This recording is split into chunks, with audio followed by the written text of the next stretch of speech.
O vídeo já vai começar, mas antes, não se esqueça de se inscrever e ativar as notificações.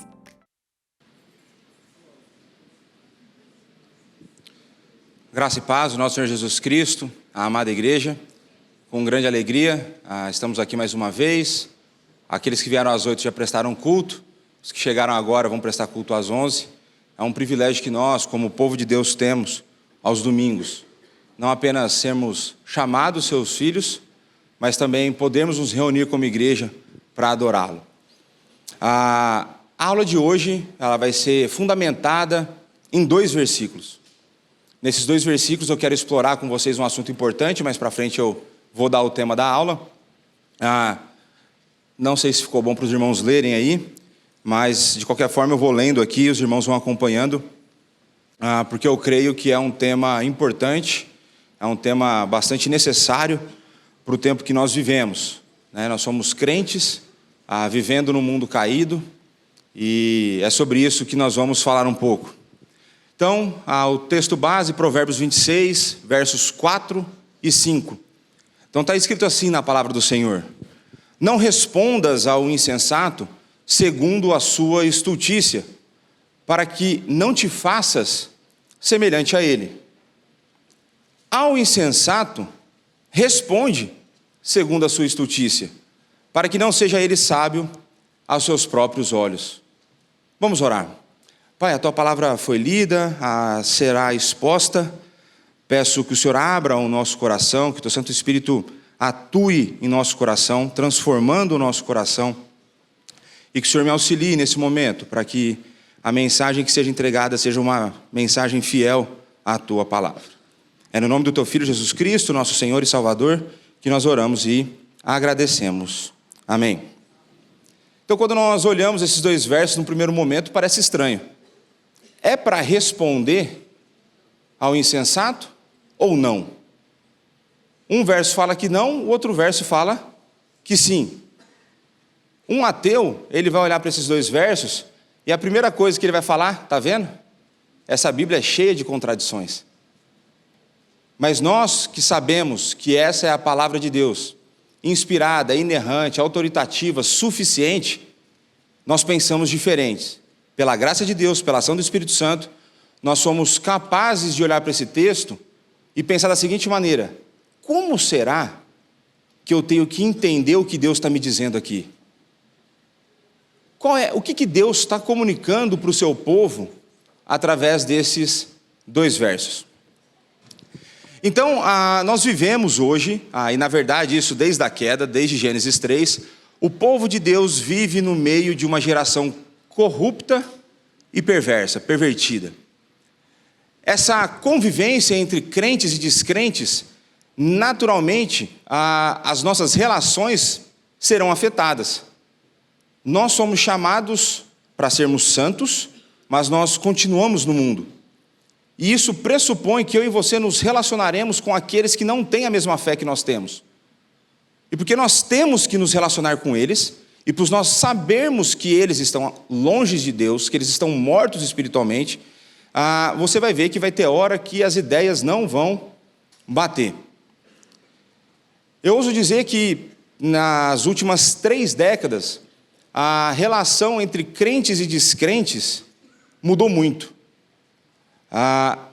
O que o cristão era considerado 30 anos atrás? E aqui quando eu falo cristão de fato, ou aquele que crê nas Escrituras, Jesus Cristo como seu único Senhor e Salvador, né? E na maioria das vezes, o crente, ele era considerado talvez inocente, por acreditar numa história tão antiga, tão desatualizada. Às vezes, talvez ele fosse considerado tolo, por acreditar num conto de fadas. E aqui eu tenho para compartilhar com vocês a minha experiência.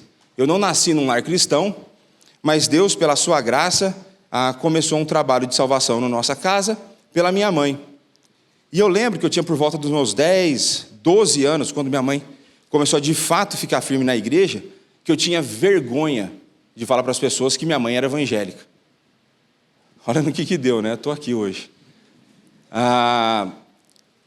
Por quê? Porque ser associado ao evangelho era se passar por burro, por tolo e assim por diante. Mas, meus irmãos, esse tempo ficou para trás. Hoje, essa realidade ela de fato piorou. Nós não somos apenas considerados tolos, agora nós somos considerados pessoas portadoras de ódio por pensar diferente dos descrentes. Somos considerados intolerantes por crermos em valores bíblicos. Somos um tipo de alarme que soa quando absurdos são praticados. Em suma, somos considerados pessoas más.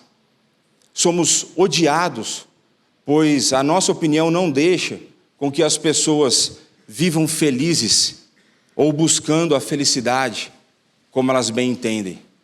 Eu e você somos tidos, para a maior parte da sociedade hoje, como pessoas más, como intolerantes, como antiquados. E por isso nós somos alvo de ódio de muitas pessoas. E por isso, agora eu quero que você pense em uma das suas missões como crente, que é evangelizar, que é fazer discípulos, sendo alvo de ódio. Você acha que a sua ideia vai ser facilmente ouvida? Eu acredito que não. Quem quiser ter um pouco a noção disso, procure uns podcasts aí que o Eberlin participou, e você vai ver ele debatendo com descrentes, como a coisa pode dar uma esquentada de vez em quando. E pode levar umas 10 horas, mas tudo bem. Então, existe um outro problema, porque se não bastasse os descrentes, do descrente você já espera isso, hoje existem aqueles que são tão influenciados por pensamentos mundanos, que eles são capazes, eles têm a coragem, ou às vezes a falta de entendimento, e eles têm coragem de afirmar que eles são crentes e defender as seguintes ideias.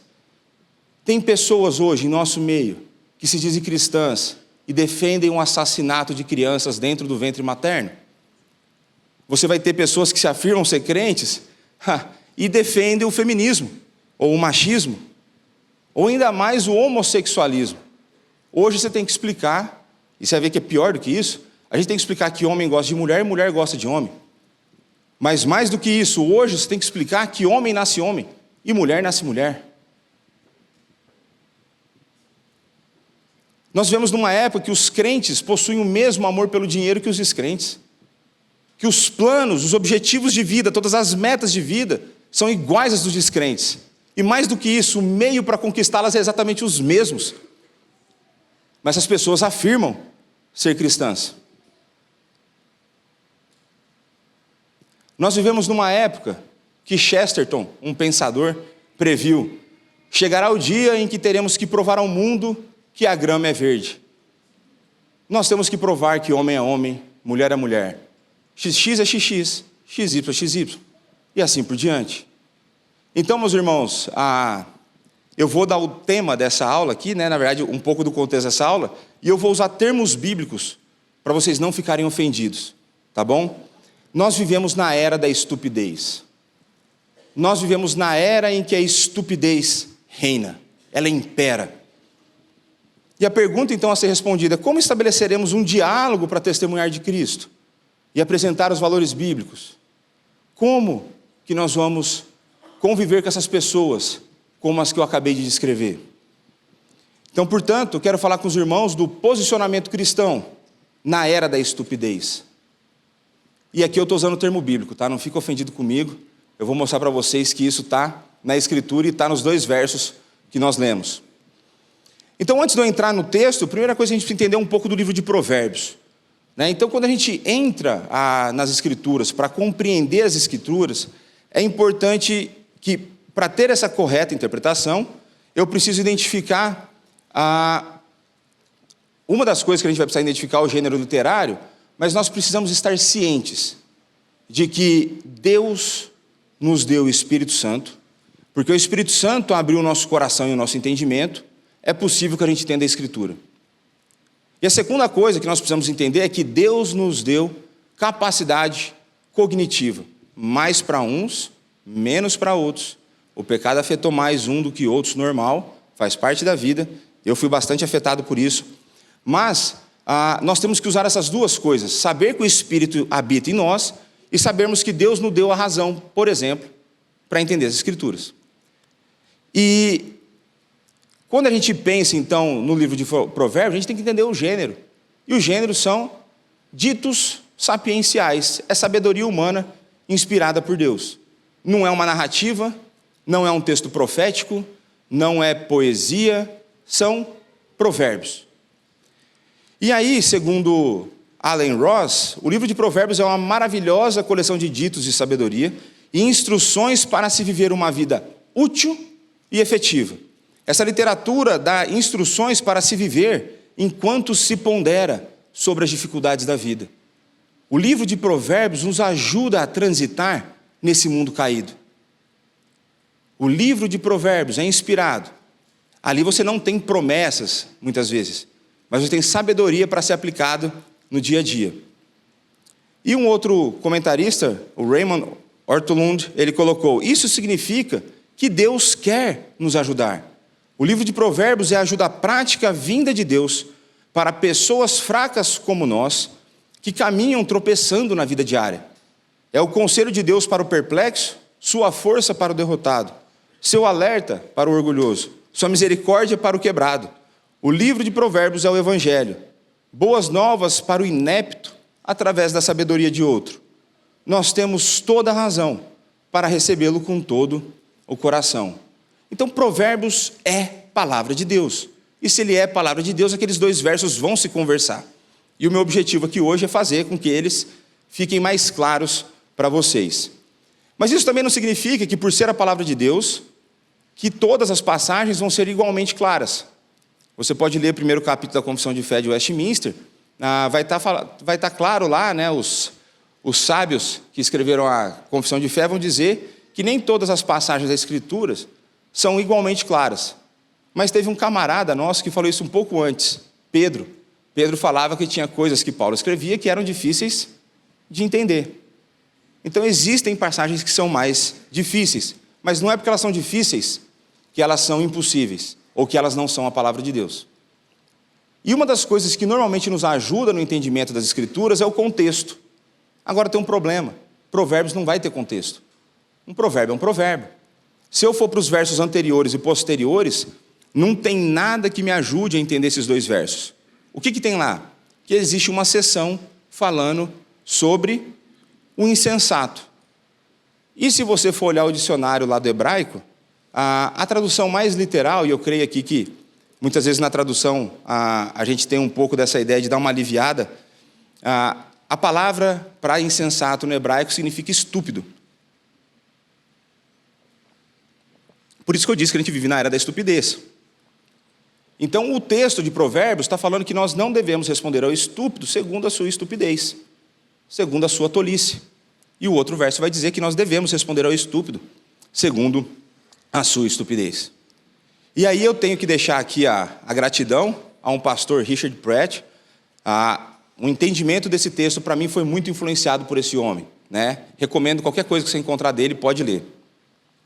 Então a primeira pergunta, o verso 4 vai dizer que nós não devemos responder ao estúpido segundo a sua estupidez, para que a gente não fique igual a ele. Então como que eu não devo, como nós não devemos nos posicionar? Cada vez mais, meus irmãos, vai ficar mais difícil, pelo menos num espaço curto de tempo, com que a gente tenha ideias em comum com descrentes. Pelo menos deveria ser assim, né? Por quê? Porque a gente pensa, ou a gente deveria pensar de acordo com as Escrituras, e eles tendem a pensar de acordo com o seu próprio ego, com os seus próprios desejos. E é possível, né, e aqui são como se fossem alertas, é possível que você viva em círculos sociais, que você sofra, ou círculos familiares, que você sofra tanta pressão por conta das ideias do mundo, que são ideias diferentes da sua, em alguns momentos vai parecer que chegou no limite, que você não consegue mais tolerar essa pressão. E nós seremos tentados, e aqui eu falo para você com tranquilidade, eu já fui tentado e você será tentado, nós seremos tentados a dizer, pensar e agir como descrente. E quem é o descrente? Segundo a Escritura, o tolo, o estúpido, o inimigo de Deus. Nós seremos usados, ou seremos tentados a usar as mesmas estratégias e os mesmos maneirismos do descrente. nós seremos tentados a responder acusações com acusações e xingamentos com xingamentos. Como dizia Orival, eu não tenho sangue de barata. Nós seremos tentados a isso. Mas será que é isso que a Bíblia fala? E eu vou defender aqui que não. Que nós não devemos responder acusações com acusações. Nós não devemos responder xingamentos com xingamentos. Nessa hora é a hora que você tem que se calar. Essa hora que você precisa fazer a oração de Neemias, aquela oração silenciosa de 2 segundos, Deus, acalma meu coração, me dá sabedoria, porque eu preciso responder para esse estúpido. Certo? E aqui só termos bíblicos, tá bom? E parte desse problema, dessa pressão que nós recebemos, da pressão que nós sentimos na maneira como nós falamos, se dá por uma busca por parte da igreja de ser relevante na sociedade. E aqui eu não quero dizer que a igreja não deva buscar ser relevante na sociedade. Eu não estou dizendo isso. A igreja deve buscar. O problema é que quando a igreja busca a relevância, em primeiro lugar, nos seus próprios termos, da maneira como ela quer. E aí sim, se nós começarmos a fazer essa busca desordenada, é bem provável que aqueles que buscam ser relevantes se esqueçam do quão oposta é a fé cristã em relação à cultura vigente no nosso mundo. Nós estamos sendo tão inundados por informações e por opiniões que nós esqueceremos, tenderemos a esquecer do quão oposta é a nossa fé da fé daqueles que jazem no maligno. Não se esqueça disso. Existe uma batalha espiritual, existem crentes e descrentes. A gente convive, mas a gente está longe de buscar a mesma coisa. Até quando a gente busca ajudar alguma pessoa, a gente ajuda de formas diferentes, com objetivos diferentes. A relevância da igreja, ela é o resultado da sua busca por glorificar a Deus, e não por se ajustar à cultura vigente. Então existem coisas que nós não devemos abrir mão, definitivamente. E aí manda matar, pode matar a gente, não tem problema, não abra mão. Muitos dos nossos irmãos no primeiro e no segundo século morreram assim, porque não abriram mão. Pela graça de Deus, como o pastor Nilson disse às 8, pela ação do Espírito em nosso coração. Mas nós não podemos abrir mão daquilo que nós fomos chamados a obedecer. Então é tentador dizer, pensar e agir de uma forma que o mundo nos aprove. Até porque eu imagino que a maioria de vocês aqui não gosta de ser excluído ou rejeitado. Né? Parece que essa busca por aceitação é algo intrínseco da nossa natureza.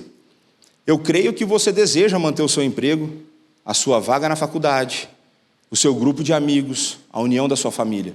E é por isso que vai ser tentador, porque vai ter hora que isso vai estar em risco por conta dos valores que você diz crer. E a gente vai ver que existe uma distância entre o dizer e o fazer. Então, por exemplo, nos Estados Unidos hoje já é realidade, há pessoas perdendo as suas vagas, sendo expulsas da faculdade, simplesmente por falar, ao invés de usar o termo mulher trans, usar homem biológico. Simplesmente por não ceder à pressão na terminologia, existem pessoas tomando 0 nos seus artigos, sendo expulsas de instituições. E glória a Deus por essas pessoas que têm essa coragem. Então, meus irmãos, mesmo diante de tanta pressão, e essa pressão vai vir forte, essa pressão já vem forte, posta alguma coisa diferente para você ver. Fala alguma coisa numa roda de amigos que não são crentes para você ver. Ouse se posicionar. É assim que eles pensam. Ah, fala aqui que você vai ver. Apesar da tentação, não respondas ao insensato, segundo a sua estultícia, para que não te faças semelhante a ele. E eu sei que vai ser tentador na hora que você for falar do evangelho, que você conte só metade da história. Vai ser tentador você dar uma ajustada naquele versículo bíblico que parece que tem a parte A te ajuda, mas parece que a parte B te complica. Meia verdade é uma mentira inteira. Não ceda à tentação. Não ceda à tentação. Lembre-se que nós temos um Salvador que morreu por isso. E por que a gente não pode ceder? Porque Jesus, na grande comissão, ele disse que nós temos o quê? Ensinando-os Aguardar o quê? O que está escrito aí na tela? Consegue ler, não? Todas as coisas que vos tenho ordenado. Jesus Cristo falou assim, olha, ensina aquela parte que você gosta mais. Jesus Cristo falou assim, olha, vai ter uma parte que talvez o pessoal é meio delicado, não fala isso para eles, não. Não, ele falou todas as coisas que eu vos tenho ordenado. E todas, se é inteligente, o que sobra fora de todas? Nada. E nesse caso é isso mesmo, né? Todas as coisas que vos tenho ordenado. E quem estava ordenando aqui? Jesus. Quem é Jesus? O Deus encarnado, o meu e o seu Salvador, aquele que deu a sua vida, aquele que foi para uma cruz, morreu, ressuscitou e foi assunto aos céus, está reinando soberanamente. Então não existe espaço para nós ajustarmos a palavra de Deus. O quanto da sua sabedoria você acha é melhor que a sabedoria de Deus?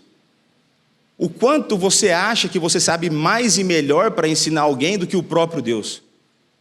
Quem você acha que você é para mexer na palavra inerrante, inspirada, autoritativa, suficiente, preservada por milhares de anos? Quem é você? Assim como eu, nesse quesito, nada. Nós não temos essa autoridade. Nós não temos essa autoridade. E aí um outro problema que nós temos, eu já falei um pouco no começo, é que o mundo não está fora da igreja, ele também está dentro. E porque sempre existirá o joio e o processo de santificação, a gente sempre lidará com essas questões, inclusive dentro da igreja. Mas como assim, pastor? Processo de santificação? Isso. Assim como eu e você estamos numa caminhada de santificação, onde áreas da nossa vida ainda não foram transformadas, coisas que nós pensamos, maneira como nós agimos ainda não foi pensado, existem pessoas que não foram alteradas na sua maneira de pensar. Existem pessoas ainda que acham que é normal, por alguns motivos, matar a criança dentro do ventre. Porque elas ainda não foram santificadas nessa área. Se ela não for joio, são duas opções. Então, por conta dessa realidade, a gente sempre vai ter esse problema também dentro da igreja, não é um problema que vive só fora. E aí, eu falo para você, você será tentado de uma maneira absurda quando essas ideologias baterem na sua porta. E o que é bater na sua porta? É quando ela chegar na tua família, quando ela chegar debaixo do seu teto, quando ela chegar no seu irmão, quando ela chegar no seu filho, ela chegar no seu tio, aí você vai ser tentado. Aí você vai falar assim, será que eu preciso falar desse assunto? Será que eu preciso me posicionar nesse assunto numa reunião de família? E esse é um dilema que eu passo. E creio vocês, eu passo esse... Toda vez que eu volto para o Brasil e eu estou reunido em família, é um problema. Nessa área é um problema.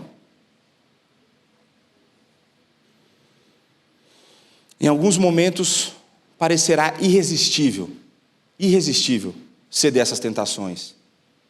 E é por isso que nós temos que ter enraizado em nosso coração que nós devemos a nossa completa lealdade a Deus e não a homens, para que quando o dia mau chegar, nós respondamos de maneira automática. Então pensa o seguinte, por que existe, quando você vai lá em Romanos 12, vai falar que a nossa fé ela é racional? Por que a nossa fé é racional?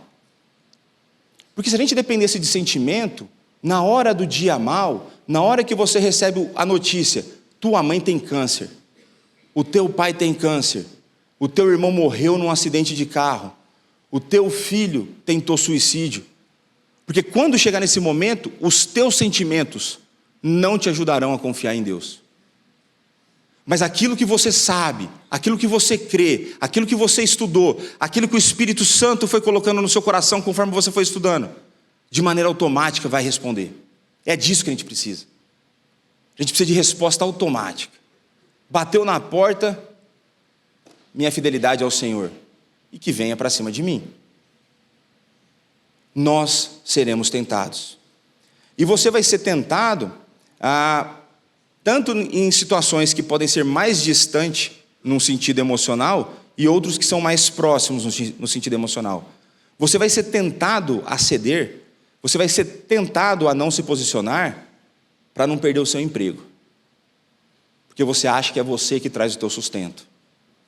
Porque você acha que a tua capacidade, como se você fosse capaz se não fosse por Deus. Porque você vai se sentir tentado, então, eu não posso perder o alimento que eu trago para casa. Você vai ser tentado. E eu digo para você, biblicamente, perca o seu emprego. Se posicione. Confie naquele que sustenta a tudo e todos. Confie naquele que sabe e que é Ele que dá. Essa ordem me incomoda bastante. É Ele que dá a ordem para que os cabelos da nossa cabeça caiam. E esse negócio está me assolando. Mas é Ele que controla todas as coisas. É Ele que controla o passarinho que está morrendo na floresta amazônica agora. Confia nesse Senhor. Ele deu o próprio Filho por mim e por você. Você acha que o emprego é difícil? Ou será que você ama tanto o seu emprego assim? Aí já é outro problema. Aí fica para uma aula de idolatria. E a mesma coisa, você vai ser tentado quando um filho seu, por você discordar que ele quer mudar, porque não existe isso, mudar de gênero, ou um filho seu que vai falar, eu sou homossexual, e você fala assim, não existe isso. Isso é pecado, isso está errado. Se o senhor não concordar comigo, eu nunca mais falo com o senhor. Paciência. Paciência. Eu não posso ofender meu Deus por tua causa. É esse tipo de consciência que a gente precisa ter. É esse tipo de coisa que precisa estar aqui. Porque essas horas chegarão. E você está disposto a não apenas ser motivo de piada, mas também a ser odiado? A gente tem que estar disposto a ser odiado. Olha que negócio doido. A gente tem que estar com vontade em alguns momentos, porque se a gente é amado pelo mundo, a gente não está salgando. Eu não estou falando que você tem que ser salgado, não, mas a diferença você tem que fazer. Faz parte da habitação do Espírito em nós. Mas se eu não tenho que me posicionar com acusações, se eu não tenho que me posicionar com xingamentos, se eu não tenho a mesma forma de defender com que esses caras têm, como então eu devo me posicionar?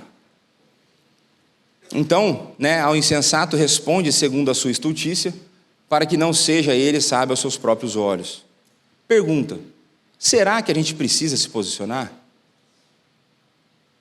Será que a nossa crença não deveria ficar confinada ao âmbito da minha vida, à esfera particular da minha existência? Será que eu não devo viver minha vida em casa, quietinho, e a minha fé eu falo só dentro de 4 paredes? Será que não deveria ser assim? Será que eu não devo deixar os não cristãos em paz? Será que eu não tenho que parar de incomodar um não cristão com essa ideia da Bíblia, porque ele nem crê nisso? Será que eu não devo fazer isso? Será que eu não devo, em nome do amor, deixá-los buscar a felicidade, 2 homens se unindo? Será que eu não devo fazer isso? Eles nem são crentes. E aí eu volto para o texto da grande comissão. Jesus aproximando-se, falou-lhes, dizendo, toda a autoridade me foi dada no céu e na terra. Ide, portanto, fazei discípulos de todas as nações, batizando-os em nome do Pai, do Filho e do Espírito Santo, ensinando a guardar todas as coisas que vos tenho ordenado, e eis que estou convosco, todos os dias, até a consumação do século. Se nós temos que fazer discípulos, pergunta, será que eu faço discípulo com a boca fechada? Será que eu ensino sem me expressar? Será que é possível ensinar sem se posicionar? Eu creio que não. Eu entendo que não. E eu ouso arriscar aqui e falar para você, com chance de perder meu voo, depois que terminar a IBD, vem me provar que dá, para ensinar de boca fechada e sem posicionar. Dá para escrever. Você vai estar se posicionando. Não tem como. Fazer discípulos pressupõe compartilhamento do Evangelho, compartilhamento de todas as coisas que vos tenho ensinado. Então vamos avançar. 1 Timóteo 3,15, para que, se eu tardar, fique cientes de como se deve proceder na casa de Deus. O que é a casa de Deus? A casa de Deus é a igreja do Deus vivo, coluna e baluarte da verdade. Deus escolheu revelar a verdade para o mundo através da sua igreja. Deus confiou a sua palavra à igreja de Cristo para que ela seja proclamada. Somos nós, então, o fundamento, o baluarte, a coluna da verdade. Existem coisas que a igreja pode fazer que mais ninguém pode fazer. Somente nós podemos compartilhar da palavra de Deus, somente nós podemos falar da palavra de Deus com autoridade, porque o Espírito habita em nós e Ele nos usa. Somente nós podemos fazer isso. Então os cristãos devem se posicionar, pois eles foram chamados não para definir o que deve ser dito, mas para obedecerem o comissionamento divino. Você não tem espaço, você não tem autoridade, ou como o pessoal gosta de falar, você não tem lugar de fala para escolher o que tem que ser dito ou não. Isso é autoridade divina, é prerrogativa dele, e ele já definiu todas as coisas. Isso significa de começo de Gênesis ao fim de Apocalipse, e todos os desdobramentos desses ensinamentos. Somos chamados a testemunhar e não a criar uma nova mensagem. O que a testemunha faz? Pergunta. Você já foi lá numa audiência? O que uma testemunha faz? A testemunha não cria uma nova história. Ela conta o que ela viu. Nós devemos contar aquilo que nós vimos, aquilo que nós recebemos. E na hora que eu vou contar o que eu vi, se você tem a visão perfeita, o que os seus olhos têm visto? Os seus olhos têm visto a palavra de Deus? Ou os seus olhos têm visto o seu medo perante o mundo? O que os seus olhos têm visto? Não é sobre mim e sobre você. É sobre Deus. É sobre a sua glória ser anunciada a todas as nações. E se a sua glória é manifesta nas Escrituras, e como diria Hernandes, e é, se a glória de Deus é manifesta nas Escrituras, quando eu deixo uma parte de fora, quando eu deixo de lado alguma coisa, eu não estou glorificando a Deus.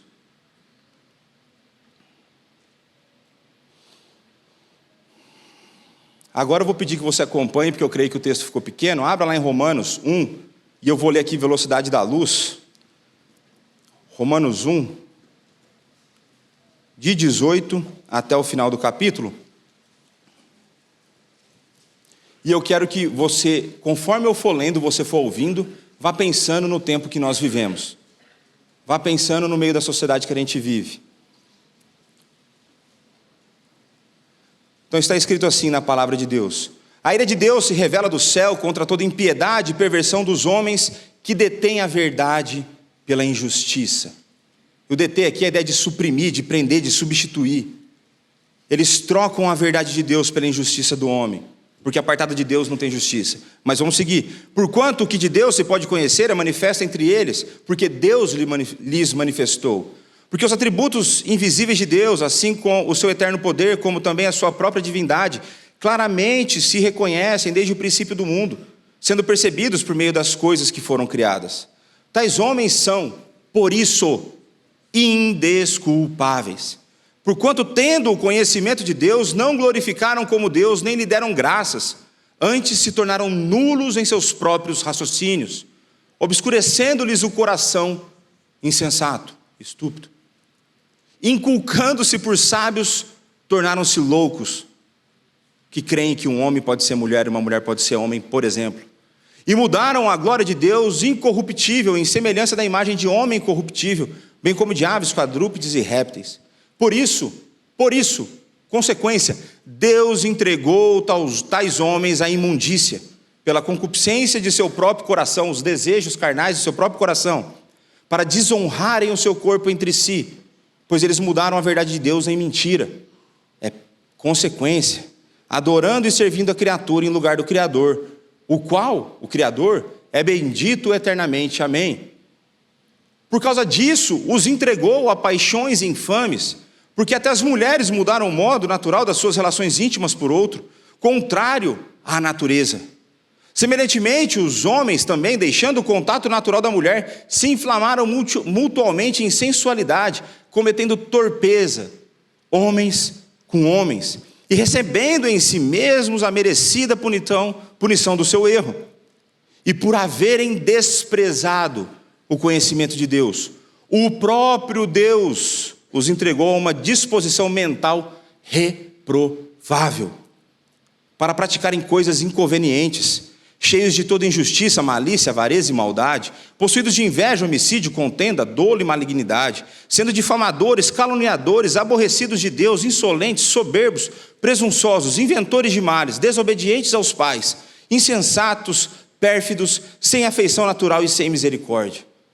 Ora, conhecendo eles a sentença de Deus, de que são passíveis de morte os que tais coisas praticam, não somente as fazem, mas também os que assim aprovam, os que assim procedem.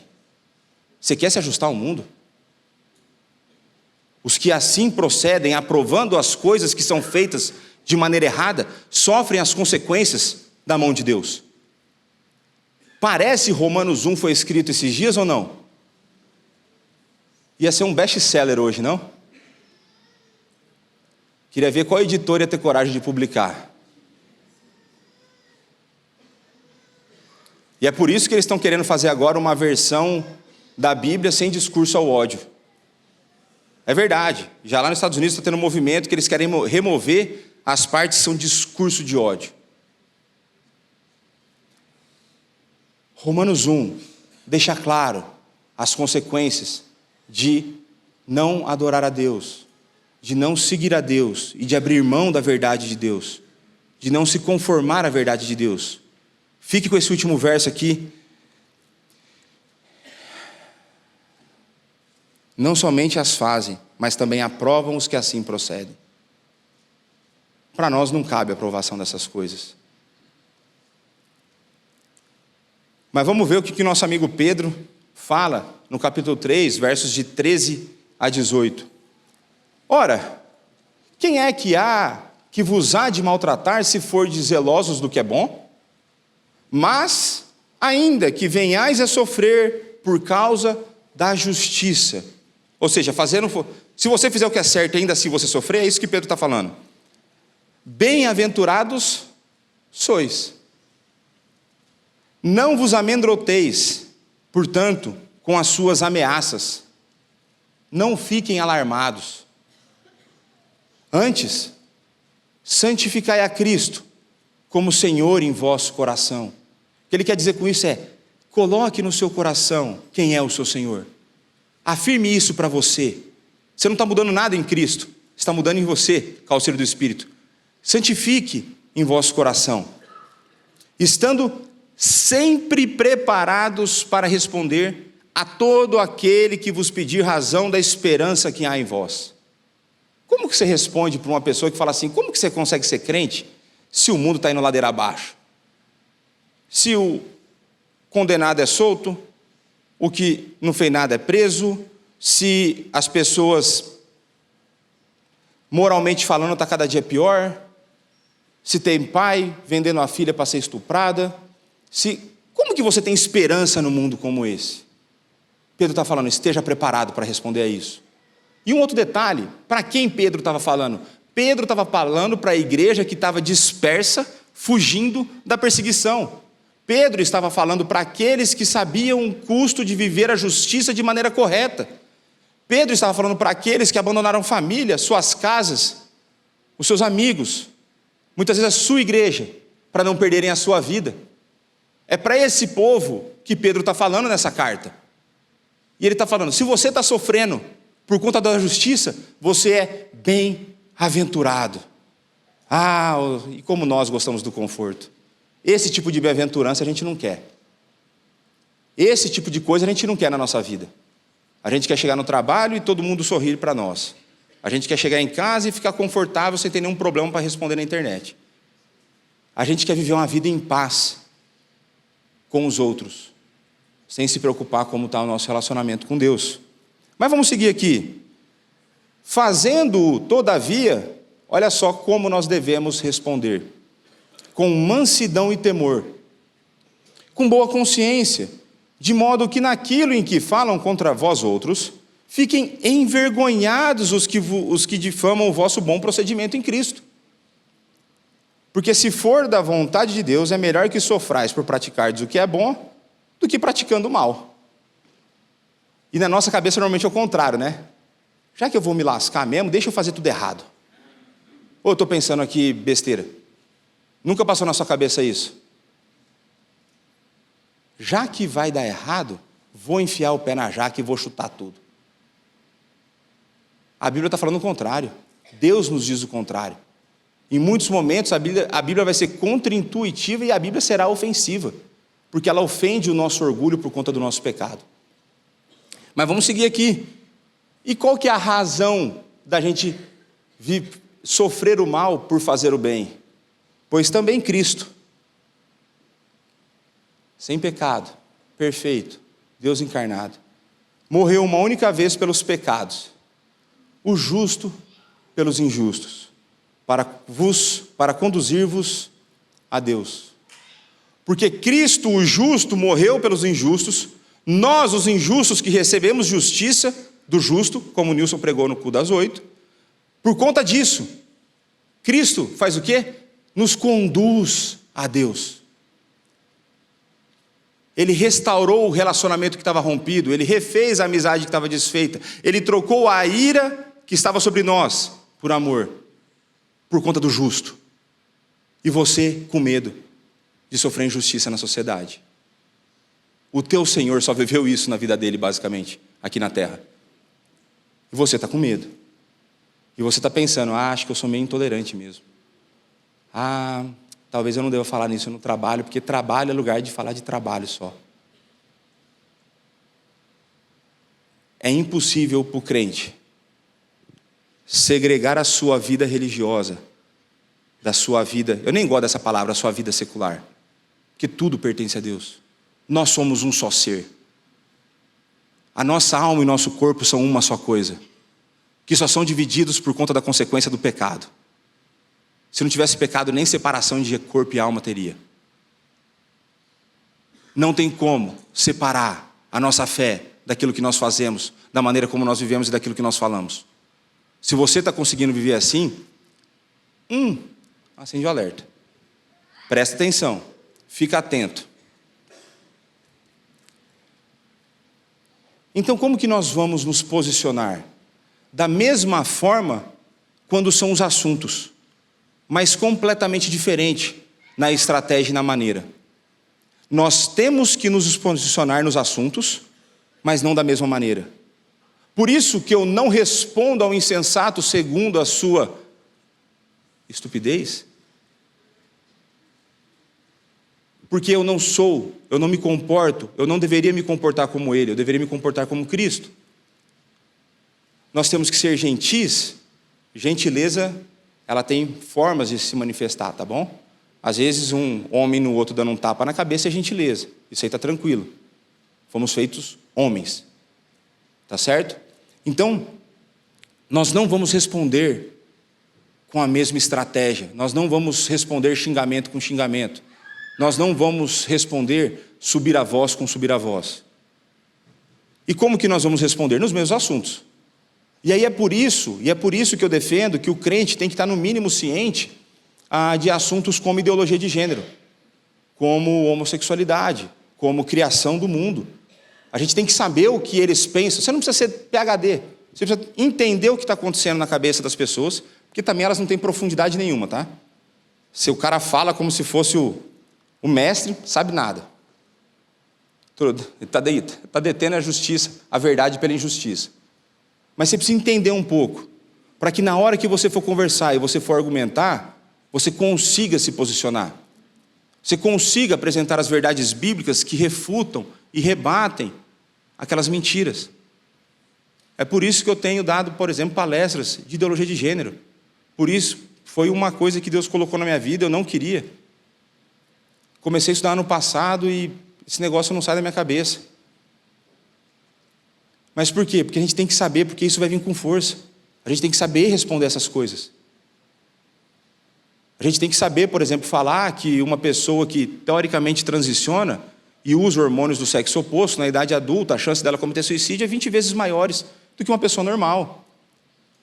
A gente tem que saber que, por exemplo, meninos que apresentam essa desconexão entre o que eles veem e como eles se sentem, 98% dos meninos, isso é dado clínico, 98% dos meninos, ao passar pela puberdade, estão bem resolvidos. 88% das meninas estão bem resolvidos. Isso dentro de um universo de 0,0001% da população mundial. Você pode pesquisar depois o meu nome, ideologia de gênero, tem os dados lá nas palestras. Pronto. É sério que você vai querer empurrar seu filho para isso? É sério que você quer empurrar o seu filho intencionalmente para uma cirurgia que mutila órgãos saudáveis? E você está empurrando ele para o caminho do suicídio? É sério que você quer fazer isso? Eu conheço um Deus que é amor. Eu conheço um Deus que transforma as vidas. Eu conheço um Deus que muda o coração. Eu conheço um Deus que pega pessoas improváveis, como eu, e me colocam aqui. A gente precisa estar ciente dos assuntos. É chato, é chato. Tem uns que gostam mais, tipo o Evelyn, tem umas coisas que ele gosta mais, mas a maioria das pessoas às vezes não gosta, mas a gente tem que saber. A gente tem que saber o que está acontecendo no mundo. Você não vive alienado. Jesus Cristo fala, né? Não tire do mundo, mas os livre do mal. A gente está vivendo no mundo. E a gente vai conviver com o mundo. Você já conversou com um ateu? Você já teve essa experiência? O ateu está pouco se importando porque você acredita. Ele fala como se Deus não existisse ou como se isso não fosse importante. E ele não quer saber o que você pensa sobre isso. Agora, nós que sabemos que Deus existe, e nós que fomos pela graça alcançados, o nosso coração transformado e sabemos que Ele existe, a gente não fala assim. A gente fica com medo do que as pessoas vão pensar, ou fica com medo da resposta que nós vamos receber, ou ficamos com medo de sermos taxados, muitas vezes, de ignorantes ou tolos. Está vendo a loucura? Você tá com... Tem hora que a ofensa, dependendo de quem vem, é elogio. Né? Então, se você está sendo chamado de tolo por um tolo, é positivo, é -1 vezes -1 dá mais 1. Né? A gente tem que pensar na matemática das coisas também. Está vendo como matemática é útil? Ó, você aprender sinais lá. Então a gente tem que ter um pouco mais essa postura, a gente tem que perder esse medo. A Constituição nos dá o direito de liberdade, de religião. E eu quase fui reprovado num processo de adoção por conta da minha religião, por conta da minha crença. Fui tentado por pessoas, inclusive de meio eclesiástico, não dessa igreja, a mentir no processo sobre a minha fé, simplesmente para ficar mais fácil de eu conseguir adotar uma criança. E aí? Um dos maiores sonhos da minha vida. Não. É o meu Deus. Isso é graça. Não foi pela minha vontade, não foi pela minha força. Foi Ele que operou em mim, tanto querer como realizar. Não. Mas o teu Deus não te perdoa?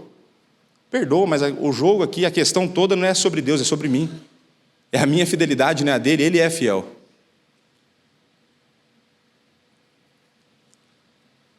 Romanos 12, depois eu recomendo. O livro de Romanos vocês estão vendo que é bom, né? Romanos 12, aí de 9 a 21, pus só 2 versos. Se possível, quanto depender de vós, tende paz com todos os homens. Não te deixes vencer do mal, mas vence o mal com o bem. O ponto todo aqui é o seguinte: quanto depender de vós. Tem coisa que depende de você, tem coisa que não depende de você. Não depende de você o que passa na cabeça de uma pessoa louca, de uma pessoa estúpida, de uma pessoa insensata. Depende de você a maneira como você fala, a sabedoria que você tem. Você pode pedir a Deus, Ele dá livremente. Né? Fica a dica aí, começa a pedir em oração. O que não depende de vós, não depende de vós o conteúdo. O conteúdo já é dado. Isso não depende de vós. E se o texto fala, quanto depender de vós tem de paz para com todos, o que o texto está implicitamente exposto no texto? Você não vai ter paz com todos. Se você for crente, você não vai ter paz com todos. Provérbios 15, 1 e 2. A resposta branda desvia o furor, mas a palavra dura suscita a ira. A língua dos sábios adorna o conhecimento, mas a boca do insensato, do estúpido, derrama estultícia, estupidez, tolice. A maneira está conosco. E qual é a maneira? Olha lá João 17:17. Santifica-os na verdade. A tua palavra é a verdade. Existe a verdade absoluta. E ela está na palavra de Deus. Ela é a palavra de Deus. Portanto, não existe espaço para atualização, não existe espaço para edição, não existe espaço para negociação. É abraçar a autoridade que vem de Deus e usar. Basicamente isso. Romanos 1,16. Por que isso? Pois não me envergonho do Evangelho. Porque, vamos ler todo mundo junto? Porque é o poder de Deus para a salvação. A palavra de Deus é o poder dele que salva. É o poder dele que transforma. Não abra mão dela, não negocie, não edite, não atualize. Deixa isso para os hereges. Até aqueles que se dizem pastores. E a pergunta que eu faço para você é: como Deus se posicionou? Como assim como Deus se posicionou? Como Deus se posicionou em relação à maior tolice da história da humanidade? O pecado. Deus respondeu à maior tolice humana com seu Filho Jesus Cristo na cruz. A maior tolice cometida na história da humanidade foi respondida por Deus na santidade do seu Filho Jesus Cristo, num compromisso de um Deus encarnado, de um homem que viveu a verdade até as últimas consequências, de que não negociou valores, de que não abriu mão de nada. E a gente vai passar aqui um pouco de coisas que ele falou. Por isso, nós podemos nos posicionar de acordo com os versículos que foram lidos. Por isso, a gente tem que crer nisso. Então, Deus responde à tolice humana com amor, mas sem abrir mão da sua justiça. Por isso que ele matou seu filho. Porque Deus não é injusto. Então, existe consequência. Então, quais são algumas conclusões aqui, para a gente fechar aqui as coisas, aqueles que vieram às 8 embora, porque vieram para as 11 continuam aqui, tá certo? Então, quais são as conclusões aqui? O problema, parte do problema, é que nós estamos procurando uma solução de como compartilhar as verdades da Bíblia, onde nós sairíamos ilesos. A gente quer uma solução, e isso que eu vejo muitas vezes os crentes tentando achar uma fórmula e se martirizando, como eu devo me posicionar diante dessas coisas? Por quê? Porque eu quero uma solução onde eu não seja perseguido. Eu quero uma solução onde eu não seja rejeitado. Eu quero uma solução onde eu não seja odiado. Eu quero uma solução onde eu seja amado. Agora, isso é uma coisa que nunca foi pensada por Jesus Cristo, pelos apóstolos. Então a gente está pensando errado. Então, olha só como que Jesus se relacionava. Aqui eu separei por categorias. Jesus Cristo e os fariseus são os mentirosos ali da religiosidade, né? Como que Jesus tratava eles carinhosamente? Porque Jesus estava preocupado em não ofender as pessoas. Como que Jesus falava? Raça de víboras. Eu não consigo imaginar Jesus falando como eu estou falando agora, sorrindo. Raça de víboras. Ou como Hernandes, né? Raça de víboras. Não tem espaço. Aqueles que abusam da palavra de Deus e da autoridade dada por Deus, a autoridade que eles acham que vem de Deus, Jesus Cristo trata desse jeito. Raça de víboras. Raça de víboras. Jesus Cristo não era geração mimimi. Jesus Cristo era um homem raiz, marceneiro, mão bruta. Né? Nem devia doer entrar farpa na mão de Jesus, de tanto que entrava. O cara era diferente desses homens de hoje. Agora, e quando Jesus falou com a mulher samaritana, uma descrente? Ele apontou o pecado, mas falou em amor. O outro também foi em amor, tá? Raça de víboras também foi em amor. Mas uma manifestação diferente do amor. Então ele fala para a mulher a verdade.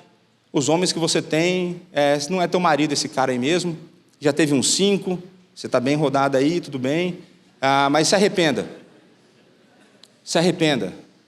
Se arrependa dos seus pecados. Não é ofensivo você falar para a pessoa se arrependa dos pecados? Essa mulher, para mim, é uma das histórias impressionantes de evangelismo. Ela ouviu, falou, peraí, ele me conhece, ele me chamou ao arrependimento, ele condenou das minhas ações. É igual para a mulher adúltera, vai e não peques mais. Ele não aliviou a barra da mulher adúltera. Essa mulher sai e evangeliza uma cidade inteira. Não é a cidade igual São Paulo, né? É um vilarejo. Mas todo mundo volta para ver quem é esse cara, que essa mulher que gosta bastante de homem, está falando que está transformando a vida dela. E aí vai dizer que eles creram depois, ainda mais quando eles viram Jesus. Depois leia lá em João 4. Jesus com os discípulos, estava treinando os caras, vira para Pedro, arreda Satanás. Tem espaço para mimimi? Não tem, dependendo do ambiente, diferente. Pensa João Batista e Herodes. Não temos que falar, não, essa é a coisa que nós cremos, o descrente não pensa assim. Aí João Batista chega para Herodes, autoridade pública, poder nas mãos, e olha só o que o texto bíblico diz. Porque o mesmo Herodes, por causa de Herodias, mulher de seu irmão Filipe, porquanto Herodes se casara com ela, mandara prender a João e atá-lo no cárcere. Pois João lhe dizia, não te é lícito possuir a mulher do teu irmão. E Herodias a odiava, querendo matá-lo, e não podia. E depois a gente sabe que ele foi assassinado. Não tem espaço para não falar verdades. É quer oportuno, quer não oportuno. Os apóstolos, a gente pensa, pega ali, eu amo esse versículo, apóstolo, a gente vai ler ele depois, Atos 5,41, vou deixar para o final. Maravilhoso.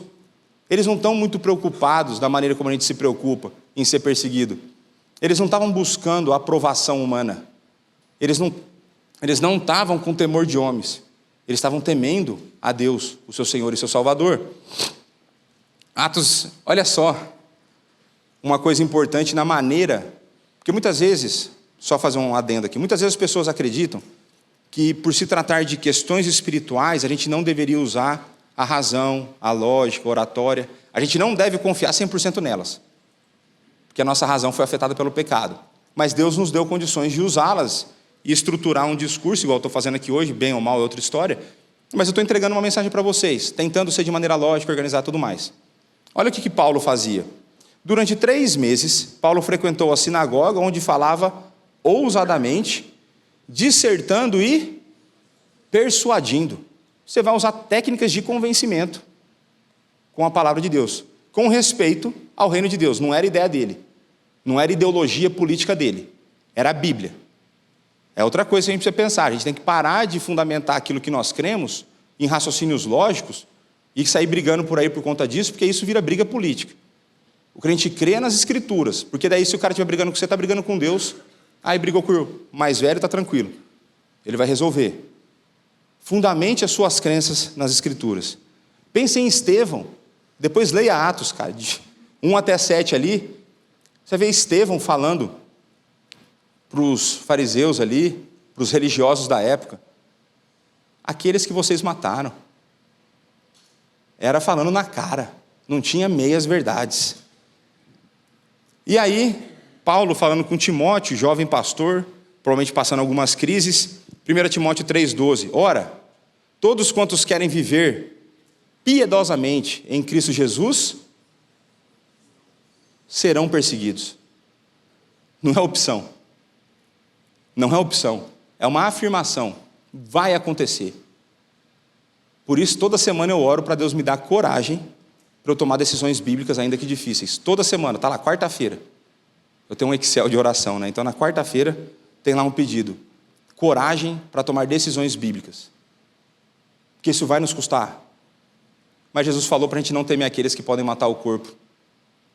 Eles só podem matar o corpo. A nossa alma está guardada, né? Então, dica para você, prepare-se. A perseguição virá. Você pode perder seu emprego, você pode perder contato com alguns familiares, enfim, pode perder amigos. Isso é uma outra história, no que depender de vós. Então, busca viver uma vida de acordo com o padrão bíblico. É um testemunho falado e vivido. Quando você fala que ama o próximo, demonstre com atos que você ama aquele que te odeia. Demonstre, para que eles se envergonhem quando eles acusam você por serem fiéis a Cristo. Se você puder, pesquise depois na internet, Epístola a Diogneto. Não é escritura, mas é uma carta maravilhosa de irmãos nossos na fé, do 2º século. Veja como é descrito um cristão naquele texto. Veja como os crentes falavam com as autoridades e testemunhavam daquilo que Deus estava fazendo. Atos 5,41. E eles se retiraram do sinédrio, regozijando-se por terem sido considerados dignos de sofrer afrontas por esse nome. Quando você sofrer por conta de Cristo, não por conta dos teus erros, por conta de Cristo, vibra, solta rojão, fala assim: estou sofrendo por conta, estou sendo considerado digno, porque você não é digno. A dignidade está sendo atribuída a você, as pessoas estão olhando de fora. Eu falo assim: rapaz, e não é que aquele cara que fala que é pastor, até que tem uns negócios que parecem com Cristo, vamos amassar esse cara?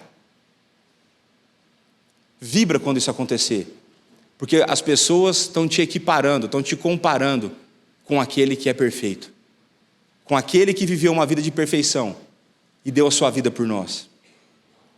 Não se conforme, não adapte a verdade. Por isso que os discípulos estavam sendo esculachados lá de novo. Por isso que eles estavam sendo ameaçados mais uma vez. Leia Atos de 1 a 7.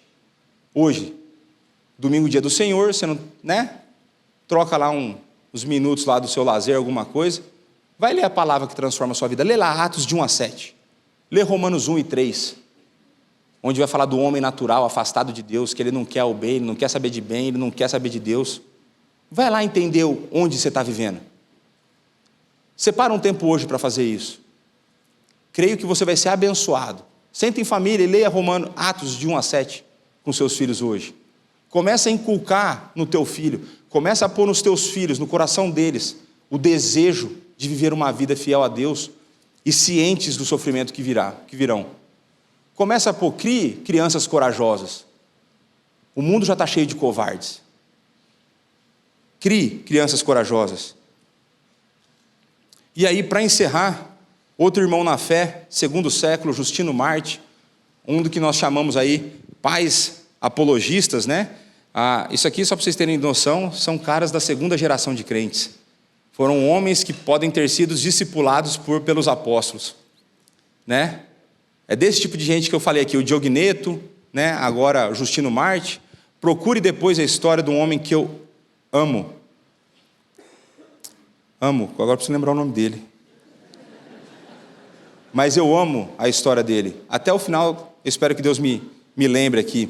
É o homem que foi Policarpo de Esmirna. Pesquisa a história desse homem. Pega como exemplo homens que o Espírito Santo trabalhou e serve de exemplo para mim e para você. Não é errado isso. Se Deus fez neles, por que não pode fazer em nós? Então vamos lá. Olha o que Justino Marte fala aqui. Nós oramos por os nossos inimigos. Nós procuramos persuadir aqueles que nos odeiam sem causa, para vivermos em conformidade com os bons preceitos de Cristo, para que eles possam se tornar participantes conosco da jubilosa esperança das bênçãos de Deus, o Senhor de todos. Que possamos orar por isso. E aí, essa frase última dele eu acho maravilhosa. O mundo nada sofre dos cristãos, ou não deveria sofrer daqueles que se dizem cristãos. O mundo nada sofre dos cristãos, mas os odeia, porque eles rejeitam os seus prazeres. Que possamos viver uma vida de coragem bíblica, que nós possamos viver uma vida que busque mais em consideração aquilo que Deus quer que eu faça, do que eu tenho medo, ou do que os outros esperam de mim. Que nós possamos mudar, com o auxílio do Espírito, a maneira como nós pensamos, a quem nós queremos agradar. Porque num tempo como nós estamos vivendo, a igreja precisa ser corajosa e não covarde. A igreja precisa ser lembrada de que Cristo continua a reinar soberanamente, que nada foge ao seu controle. Pode vir para cima de a gente. Lembre de Atos 9, quando Jesus Cristo converte Paulo, e ele fala: Saulo, Saulo, o que ele fala? Por que me persegues? Pergunta, Jesus Cristo estava encarnado aqui? Como que Paulo perseguia Jesus Cristo na terra? Perseguindo a igreja.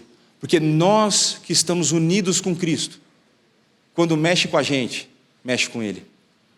Aqueles que perseguem a igreja, não estão caçando briga com você. Estão caçando briga com aquele que reina soberanamente sobre tudo e sobre todos.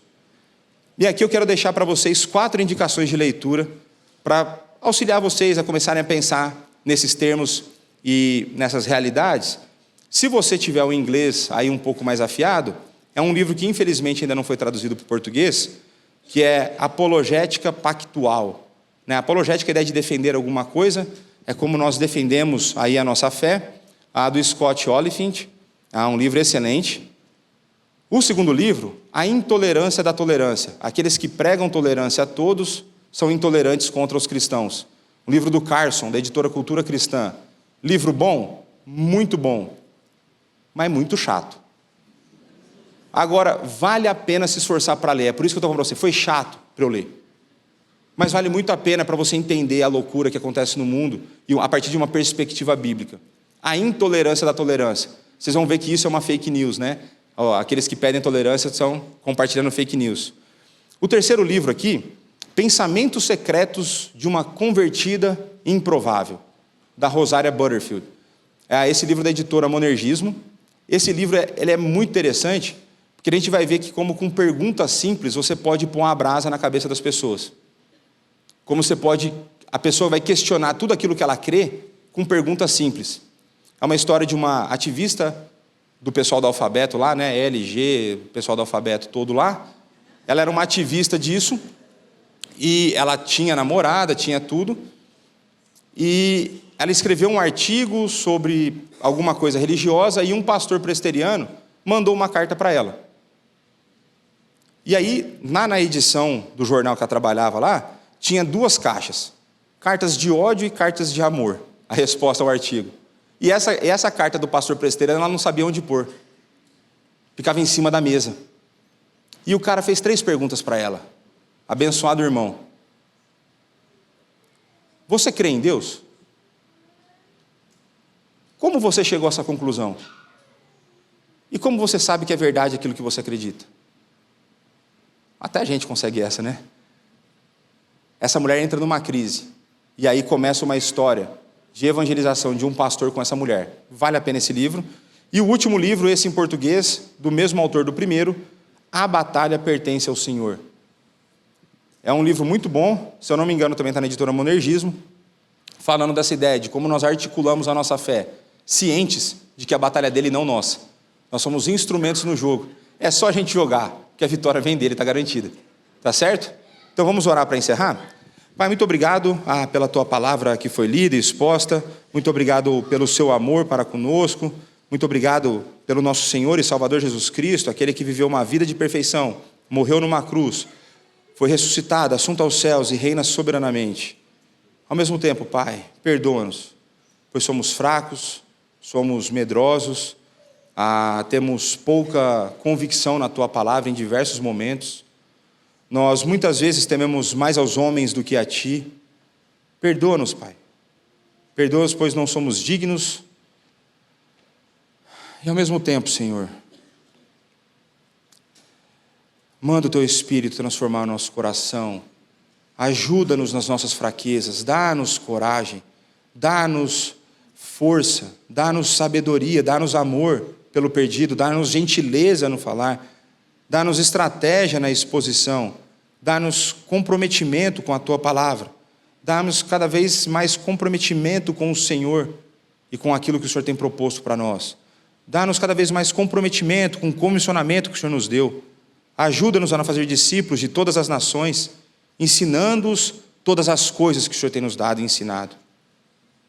É no nome daquele, o perfeito, Senhor e Salvador Jesus Cristo, que nós oramos e agradecemos. Amém. Meus irmãos, muito obrigado pela paciência. Fiquem com Deus. E aqueles que ficaram com o das 11, permaneça aí, não perca o seu lugar, tá certo? E até a próxima.